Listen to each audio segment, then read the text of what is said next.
Hi everyone, good morning. कैसे हैं आप सब? आई होप आप सब बहुत अच्छे होंगे and welcome to my new vlog. Morning का ही टाइम था और यहाँ पे मैं अपने फ्रूट्स खा रही थी और साथ साथ मैंने सोचा सब्जी वगैरह भी कट कर देती हूँ ताकि टाइमली बन जाए, क्योंकि मॉर्निंग में फिर खाना वाना खाना होता है। वैसे तो अभी मैंने बेटू को भी फ्रूट्स वगैरह खिलाए थे, तो उस बीच में जो हमारी मॉर्निंग की जो हल्की फुल्की भूख होती है वो फ्रूट से हो जाती है ठीक।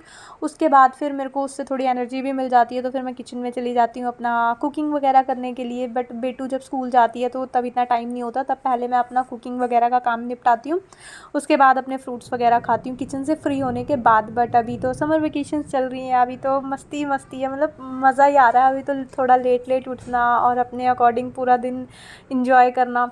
तो फ्रूट्स खाते खाते मैं यहाँ पे आराम से अपनी सब्जी वब्जी कट कर रही थी और मेरी बेटी देखो यहाँ पे सीज़र लेकर के बैठी थी और जो लास्ट ईयर की डायरी थी ना स्कूल की, उसमें से सारे पेजेस कट कट करे जा रही थी। मैंने देखा कि हाय क्या कर रहे हो, तो सारे पेजेस कट मार करके बैठी थी। उसमें फिर ड्राइंग करेगी और जगह जगह उसको काटेगी फाड़ेगी।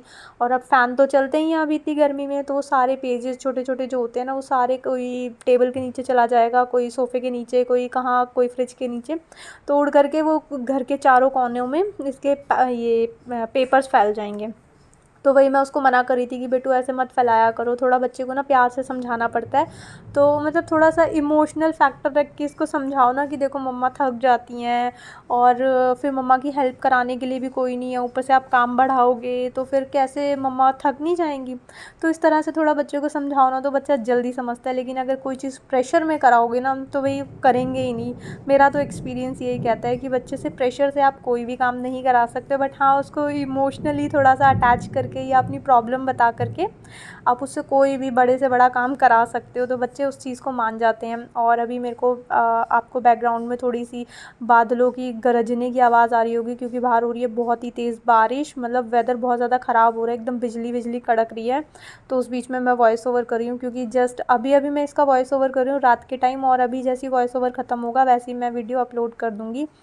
तो थोड़ा सा बैकग्राउंड में आपको बारिश वारिश की नॉइज़ हो सकती है। जब बारिश का वेदर होता है ना, मतलब इतनी सौंधी सौंधी खुशबू आती है ना चारों तरफ। मतलब सांस ऐसे लंबी लंबी लेते रहो, बड़ा मतलब बहुत सौंधी सौंधी खुशबू ना मुझे मिट्टी की बहुत अच्छी लगती है। तो एकदम रिफ़्रेशिंग सी होती है, बहुत अच्छी लगती है मेरे को। मतलब इस टाइप का कुछ रूम फ्रेशनर होता ना तो मैं ज़रूर लगा करके रखती घर में, बहुत ही मेरे को अच्छी लगती है मिट्टी की सौंधी सौंधी सी खुशबू। और उसके बाद फिर यहाँ पे मैं आ गई थी अपना कुकिंग वगैरह करने, जो कि मॉर्निंग का सबसे मेजर पार्ट होता है। तुम कुछ करो या ना करो, ये मॉर्निंग की जो कुकिंग होती है ना ये तो करनी ही करनी ही होती है। चाहे स्कूल की छुट्टियां हो जाए या कुछ भी हो जाए, मतलब तूफ़ान आ जाए, लेकिन ये किचन का जो काम होता है ना ये कभी ख़त्म नहीं होता। तो आप एक दिन क्लीनिंग भी छोड़ सकते हो, सारी चीज़ें छोड़ सकते हो, लेकिन ये जो हमारा पेट है ना ये भूखा नहीं रह सकता, इसको तो चाहिए। और ये भी नहीं कि एक टाइम बना लो तो काम चल जाए।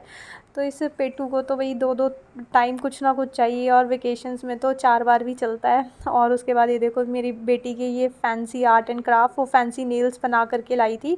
उसने अपने ड्रेस से मैचिंग कलर के कुछ ये ऐसे मतलब कटिंग वटिंग करी, और उसके बाद उसको पता नहीं किससे वो पेस्ट करके आई है। मुझे नहीं पता इसने ग्लू यूज़ करी है या क्या यूज़ करा है, इसका दिमाग इन चीज़ों में ना बहुत चलता है। पता नहीं पेपर प्लेन लेकर के इसने कैसे इसको चिपकाया है, मुझे नहीं पता। अभी मैंने पूछा भी नहीं बाद में क्योंकि मैं अपना किचन में मतलब कुकिंग वगैरह में बिज़ी थी। इधर से थोड़ा सा व्लॉग चलता है ना तो माइंड पे कुछ ना थोड़ा सा प्रेशर रहता है कि हाँ कुछ हो रहा है साथ में। क्योंकि ये देखो कई बार मैं मतलब फ्रेम से ही बाहर चली जाती हूँ, वो पूरी क्लिप ख़राब हो जाती है। तो थोड़ा सा ना ध्यान रहता है, मतलब एक फ्री माइंड नहीं होता। जिस दिन व्लॉग नहीं करना होता ना सारे काम फटफट हो जाते हैं, लेकिन साथ साथ व्लॉग चलता है ना तो थोड़ा सा ध्यान रहता है कि, क्योंकि हम बार बार कैमरा ऑफ ऑन करते हैं अलग अलग एंगल से, तो लगता है कि अभी जो हमने एंगल चेंज करा है वो ठीक हुआ या नहीं। और यहाँ देखो मेरी बेटी ने क्या करा, सॉल्ट लिया अपने हैंड में और मेरे चारों तरफ से घुमाया और उसको जा कर के पानी में मतलब ऐसे फेंक दिया। जो मम्मी थी ना मेरी, इसने मेरी मम्मी को देखा, ऐसे बोलते हैं ना कि हाय मेरी बेटी को नज़र तो नहीं लगी, नज़र उतारने के लिए। और जब दिव्यांशी भी छोटी थी बीमार वगैरह हो जाती थी तो मम्मी ना कई बार इसके ऊपर से ऐसे नमक वारती थी 7 बार और घुमा करके पानी में फेंक देती थी। कहती है बच्चों को ना नज़रें वगैरह बहुत ज़्यादा लगती हैं, तो बुरी नज़रें बलाएँ जो होती हैं उसको पानी में बहा दिया। तो मेरी बेटी को भी वो चीज़ आती थी, तो मतलब बोलती है कि आप सारा दिन काम कर कर के थक जाते हो ना, तो मैं आपकी नज़र उतारती हूँ। तो उसने हाथ में थोड़ा सा सॉल्ट लिया और मेरे चारों तरफ घुमाया और सिंक में जो पानी मतलब जो बर्तन वगैरह वाली सिंक है वहाँ जा कर के हैंड वॉश कर दिया, उसको पानी में छोड़ दिया। तो मतलब आपका बच्चा आपको इतना प्यार देता है ना, मतलब एक माँ की जो स्पेशल जगह होती है बच्चे की लाइफ में, वो जगह कोई भी नहीं ले सकता। और माँ और बच्चे का रिश्ता ना इस दुनिया में सबसे ज़्यादा मतलब सबसे बड़ा होता है। इसमें कोई सेल्फ नहीं होता, मतलब माँ अपने बच्चे के लिए जो भी करती है उसमें कोई स्वार्थ नहीं होता। और बहुत ही मतलब बहुत प्यारा सा होता है यार, मेरे को बहुत अच्छी फीलिंग होती है। ये छोटी छोटी चीज़ें मेरे लिए करती है ना, तो मैं उस चीज़ को इतना मतलब मेरे को दिल पे फ़ील होता है ना कि यार कितना मतलब प्यारा सा पल है ये मेरे लिए। इसके हर दिन कार्ड्स बनाना, मतलब कोई शायद ही दिन होगा जब ये मेरे लिए कुछ लिखती ना हो, कार्ड्स ना बनाती हो। अगर मैं कलेक्ट करने लगूँ ना तो 1 महीने में हमारे पूरी मतलब मोटी सी एक डायरी तो बनी जाएगी। इतने सारे ये पर डे मेरे लिए चीज़ें करती रहती है और हर दिन मेरा मोमेंट स्पेशल बनाती है। और उसके बाद आज का जो वेदर था, आई थिंक इस टाइम पे 10:30 पौने 11 का टाइम हो रहा था।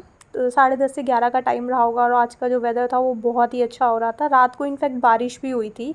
तो आज का जो वेदर था वो काफ़ी अच्छा हो रहा था, ठंडी सी हवा चल रही थी और मतलब अच्छा लग रहा था। इतने दिन से कंटिन्यू इतनी गर्मी सी हो रही थी कि बर्दाश्त से बाहर था। मतलब 2 बार हम फ्लैट्स देखने गए ना, तो दोनों बार कंटिन्यू गर्मी से ऐसा हुआ है कि मैं अनकॉन्शियस हुई हूँ। वैसे अभी जो लास्ट टाइम गई थी वो पता नहीं गर्मी की वजह से तो नहीं हुई, लेकिन हाँ वेदर तो है, मतलब टेम्परेचर तो ज़्यादा है। उस टाइम शाम का टाइम था अभी जब मैं लास्ट गई थी फ्लैट देखने, तो अनकॉन्शियस उस टाइम भी मैं हुई। बट टेम्परेचर तो है ना, बाहर हम निकलते हैं तो गर्म तो रहता ही है, बिना फ़ैन के बैठने वाला वेदर नहीं है अभी। तो गर्मी बहुत ज़्यादा एक्सट्रीम हो रही थी। थोड़ी सी बारिश हुई, आज वेदर अच्छा हुआ ना, तो काफ़ी रिलैक्सिंग हो रहा था, तो अच्छा लग रहा है। और उसके बाद फिर ये मैंने कपड़े इसके सोफ़ा कवर वगैरह वॉश करा था, कुशन कवर्स वगैरह मैंने वॉश करे थे, तो वो मैंने सूखने के लिए डाले थे, तो सूख गए थे रात को। फिर मैंने उतार करके रख दिए थे रात को, क्योंकि हल्की फुल्की जैसे ये आंधी सी आने लगी थी और रात को फिर बारिश भी हुई थी, तो मैंने बाहर उतार करके एज़ इट इज़ यहाँ पर रख लिए थे। शाम का टाइम भी ना थोड़ा सा कभी कभार हौच पौच वाला हो जाता है। जैसे बिट्टू के साथ थोड़ा सा इसको साइकिलिंग वगैरह करा दी, फिर एकदम से आओ पहले चाय का टाइम हो जाता है, फिर थोड़ी सी साइकिलिंग वगैरह कराने में कब टाइम निकल जाता है पता नहीं चलता। फिर आते ही कुकिंग करो, फिर साथ साथ थोड़ा सा होता है कि शाम के टाइम ही थोड़ा सा मिलता है, ब्लॉग वगैरह एडिट करो, पहले एडिट करो फिर वॉइस ओवर करो, और फिर बर्तन वगैरह भी इकट्ठे हुए होते हैं। फिर डिनर वगैरह, रोटी वगैरह बनाओ, सब्ज़ी तो शाम को बन जाती है, फिर रोटी वगैरह उसी टाइम बनाओ। तो मतलब शाम का टाइम भी ना थोड़ा सा कई बार हो जाता है, क्योंकि शाम को थोड़ा सा पहले हम घूमने फिरने में टाइम निकाल देते हैं, इसको साइकिलिंग वगैरह कराने में, फिर एकदम से ना मतलब भागम भाग सी हो जाती है। और उसके बाद यहाँ पे देखो ये मेरे साथ लगी हुई थी। आज मैंने इसको अपने साथ काम पे लगाया, ये काम फैला रही थी मेरे लिए, तो फिर मैंने कहा चलो आप मेरी हेल्प करो, तो ये मेरी हेल्प करने के लिए आ गई थी। तो ये देखो यहाँ बैठ गई, कह रही आप मेरे से हेल्प तो करवा नहीं रहे हो, तो मैंने कहा चलो आप करो हेल्प, आप इससे अच्छा वो कटिंग वटिंग करके पूरा घर फैलाओ, उससे अच्छा है कि आप मेरी हेल्प कर लो। तो बच्चे को थोड़ा सा इंगेज करके रखो ना, तो आपको थोड़ी सी हेल्प भी मिल जाती है और काम निपट जाता है। और ये देखो यहाँ लेट गई, कहती है चलो मम्मा मेरा फेशियल करो। तो ये यहाँ पे आकर के लेट गई, तो फिर मैंने इसको बहुत सारी पप्पी करी। कहती है मैंने फ़ेशियल करने को बोला था, आपने तो पप्पी वाला फ़ेशियल कर दिया मेरे को। तो फिर उसको उठाया और इसने यहाँ पे पता नहीं क्या ग्लू लगाई या पता नहीं क्या इतनी स्टिकी स्टिकी कर रखा था। तो मैं यहाँ पे आ गई थी कॉलिन से क्लीन करने के लिए। हालांकि अभी मैंने ना यहाँ पे झाड़ू वगैरह नहीं लगाई थी, बट यहाँ सोफ़ा वगैरह मैंने सेट वेट करा, तो साथ में मैं डस्टिंग भी कई बार कर देती हूँ। फिर मेरे को याद आता है अरे मैंने अभी तो झाड़ू लगाई ही नहीं है, तो पहले कर दिया था मैंने, मतलब ये क्लीन कर दिया था। वैसे भी ऐसी कोई बात होती नहीं है, ये वाला जो होता है ना, मतलब मेनली सोफ़े के टाइम ही मेरे से ये गलती होती है कि मैं झाड़ू से पहले ऐसे डस्टिंग कर देती हूँ। और वैसे भी दिन ये टेबल जो है ना वो दिन में बहुत ज़्यादा बार साफ़ होता रहता है और बहुत ज़्यादा बार गंदा होता है। इसमें पानी के बहुत सारे दाग जम जाते हैं, क्योंकि पानी का ग्लास पीती है बेटू वहीं रख देती है, मनीष पीते हैं वहीं रख देते हैं, चाय वगैरह का दाग लग जाता है। जैसे कप रख के पीते हैं ना चाय, तो वो कप का सर्कल बन जाता है। हालांकि मैं पोंछ के देती हूँ, बट पता नहीं फिर भी कैसे खाते पीते हैं दोनों बाप बेटी, वो उसमें निशान आ जाता है। और उसके बाद फिर यहाँ पे मैं फ्रेम भी आज क्लीन करने लगी थी, तो बेटू मेरे पीछे आ गई, कहती है मैं करूँगी मैं करूँगी। और मेरे को डर लग रहा था, क्योंकि जो इसको हमने हैंग करा हुआ है ना, वो इसके प्रॉपर जो हैंग करने के लिए स्पेस होता है पीछे, उस पर नहीं कर रखा। जो यहाँ कील लगा हुआ था ना वो बहुत ज़्यादा लंबा था, तो मैंने डायरेक्ट उसी के ऊपर इसको हैंग कर रखा। देखो जहाँ मैंने अभी फिंगर पॉइंट करके दिया, तो वहाँ बेटू मेरे से ज़िद कर रही थी कि मैं करूँगी। तो मैंने उसको बोला कि बेटू ये देखो ये काफ़ी बड़ा है और मैं इसको पकड़ूंगी नहीं ना तो ये गिर जाएगा। और इतना लंबा कील तो बाहर की साइड निकला हुआ था, पता नहीं अंदर अच्छे से था या नहीं था। ज़्यादा मैंने कहा इसको हिलाया डुलाया ना तो ये गिर जाने वाला है फ्रेम। तो फिर उसको मतलब समझा बुझा के मैं अंदर आई। फिर मैंने कहा ये वाले मिरर्स भी मैं अब क्लीन कर देती हूँ, क्योंकि अब उल्टा तो मैं कर चुकी थी, तो फिर बेटू के साथ मैं भी मतलब उल्टा पुल्टा कर रही थी आज। मेनली इसको मैंने एंगेज करके रखा हुआ था। वहाँ देखो पीछे मिरर में दिख रहा है ना, मनीष अपने कॉल्स वॉल्स पे लगे हुए हैं। इनका तो घर रहना ना रहना एक जैसा ही होता है, वो सारा दिन अपने काम में लगे रहते हैं। और ये बेटू मेरे साथ लगी रहती है। मतलब मैं कितनी सड़ी गर्मी में धूप में भी बाहर जा कर के खड़ी हो जाऊँ ना, मेरे को पनिशमेंट मिल जाए, तो मेरी बेटी मेरे साथ आ जाएगी, कहेगी मैं भी आपके साथ खड़ी हूँ, मुझे गर्मी नहीं लग रही। और ये देखो कितना काम फैला देती है मेरे लिए। डॉल गए हेयर्स पे जा कर के शैम्पू लगा कर के आ गई, और पूरी उसमें झाग झाग बना करके इसने बाल्टी में पानी डाल दिया। बोलती है पीछे बालकनी में मैं इसको नहलाती हूँ, जैसे आप मुझे नहलाते हो ना। तो उसके बॉडी में सोप भी लेकर आ रही थी, और हेयर्स में ना वहीं अंदर से ही शैम्पू मतलब पंप करके, जो शैम्पू की बॉटल रखी हुई है ना उसी में से शैम्पू निकाल करके, और मतलब उसका हेयर वॉश करके आ गई यहाँ पे। फिर मैंने इसको थोड़ा सा बोला कि बेटू अब आपने ऐसा काम करा ना, मम्मा आपको डांट देंगी। तो फिर उसको मैंने थोड़ा सा अंदर की साइड भेजा कि चलो अब मैं यहाँ क्लीन कर लूँ, क्योंकि कल बारिश हुई थी ना, उसकी वजह से बहुत मिट्टी मिट्टी हो गई है, तो आपके हाथ पैर ना गंदे हो जाएंगे।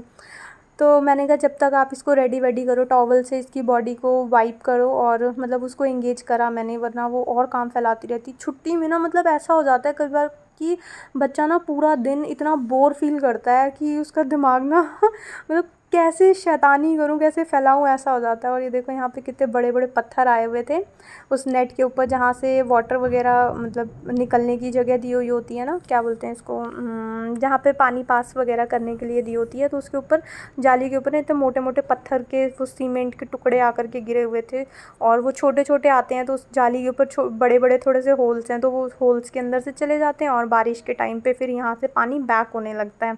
तो जो मोटे मोटे थे वो उसके ऊपर रुक गए थे, तो मैंने हाथ से हटा करके साइड में रख दिए थे कि फेंक दूँ। बाकी जो छोटे छोटे होते हैं वो पानी में मिल करके अंदर चले जाते हैं, या डायरेक्ट भी अंदर चले जाते हैं।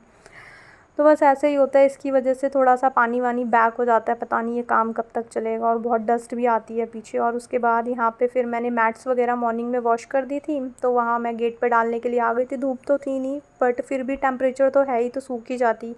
और उसके बाद यहाँ पे हो गया था शाम का टाइम, और मैंने बनाई थी मनीष के लिए यहाँ गर्मा गर्म टी। आजकल मिल्क टी पी रहे हैं, थोड़ा पानी नहीं डलवाते हैं टी में।